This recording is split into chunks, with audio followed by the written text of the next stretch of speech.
Hi, I'm Dr. John Young, Medical Director here at Foundational Health Center here in Largo, Florida. Today we're going to be talking about Parkinson's disease, the number 2 neurological disease here in America. Affects more men than women. There is really no cure, and can be a very slow or a very fast moving disease. Basically, what it entails is that in the base of the brain, there's an area called the substantia nigra that makes a neurotransmitter called dopamine. And dopamine is responsible for a number of things in our body. But with Parkinson's disease, it has to do a lot with the rigidityness or the tremors. We think of Parkinson's patients with that tremor and they can't control it because it has to do with really organizing our movements using acetylcholine and get into all kinds of technical things. Now, when you are diagnosed with Parkinson's, you go to the neurologist usually and they'll do some testing, and there's no specific test out there. You just, a physical exam will tell you some things and some, CAT scans of the brain. And that's pretty much how they come up with a diagnosis.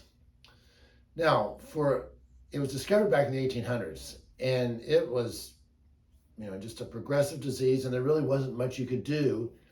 Then in the 60s, 70s, they found out that they could make like an artificial dopamine, that neurotransmitter, and they would just flood the brain, or you take the pill and you flood the whole system with dopamine, and it was amazing because they could actually have a life. The tremors were basically better controlled. They could function, they could work. I mean, it was really good.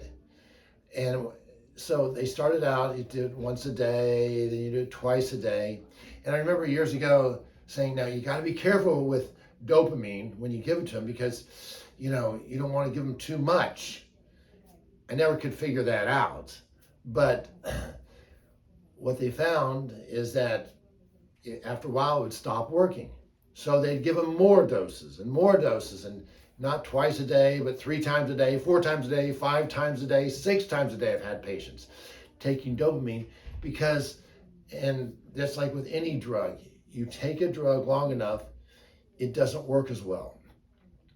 And what that drug really is doing is it's loading the whole system with dopamine, and it works, but it doesn't work over long periods of time. Its effectiveness it starts wearing off. There's a number of drugs that they have developed that kind of work like that, but for a lot of my patients who've used them, the side effects are just tremendous. The other thing is that besides the tremors, there's also the mental aspect of Parkinson's disease, where they suddenly become demented. And you can do a scan of the brain and you see what we call Lewy bodies, which are areas deep in the brain that have to show that the brain is falling apart. And I know I saw one study once where when that's diagnosed in the brain, usually lifespan is probably anywhere from 6 to 12 months. It's not a good diagnosis. Parkinson's also can affect the GI tract. They have tremendous problems with constipation.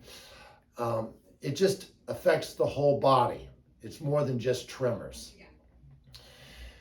And as you read the literature out there and the American Neurological Association's treatment for Parkinson's, there's just really not a whole lot you can do. Sometimes you can do neurotransmitters where you implant in the brain a transmitter to kind of help control the tremors, which has been great for a number of people. It really, really made their life better. But that can be very expensive. It doesn't fit for every type of Parkinson's out there.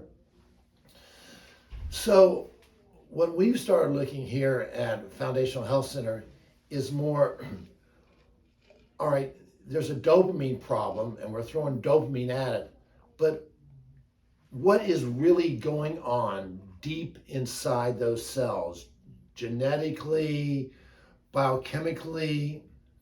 And here's what we've discovered. First of all, in Parkinson's and in all the neurological diseases, you see this tremendous amount of a protein called alpha-synuclein protein. An alpha-synuclein protein is made by the body, but for some reason, the body can't regulate it. It goes out of control, and where one nerve meets with another nerve, it's called a synapse, where that message is passed, it just messes up that whole message being sent from one nerve to the other. That's why the movements are very slow or shaky. And alpha-synuclein protein really grows and grows and grows, and as it gets more in abundance, the Parkinson's gets worse and worse and worse. And they've said in the literature, really, we don't know of any treatment for that. And what the Parkinson's disease really is happening really way deep inside these cells is the potassium channels are being destroyed. So they can't pass that electrical impulse properly. That alpha-synuclein just messes that all up. So now they're doing more and more studies looking at certain herbs. Turmeric is one of them, that tend to destroy alpha-synuclein proteins. There's a drug out there called 4-aminopyridine that also seems to get rid of alpha-synuclein protein buildup. And especially now, they're looking at this may be an answer for people with Lewy bodies in their brain, that it can actually make that smaller, get rid of it. So there are some ideas floating out there where you can actually get better with the disease. I know we had one lady a few years ago with severe Parkinson's, could not really walk at all. And just over several years, she went from just a ton of medicines to just 3 pills of dopamine a day. Before, she was looking at 12, I think 16 pills of dopamine a day. So we were able to get rid of a lot of that alpha-synuclein protein. Now with her, we use umbilical cord stem cells, which does seem to get rid of that protein, but there are other things that are not as expensive out there that you can do to try to get at that protein and also correct those potassium channels so it makes their movements more normal. So just wanted to share that with you, that you might talk to your doctor, because there are things out there that really seem to be making a big difference.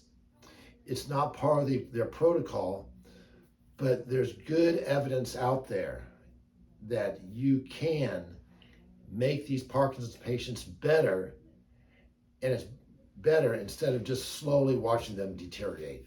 So I hope this is encouraging for you, and we'll be talking to you later.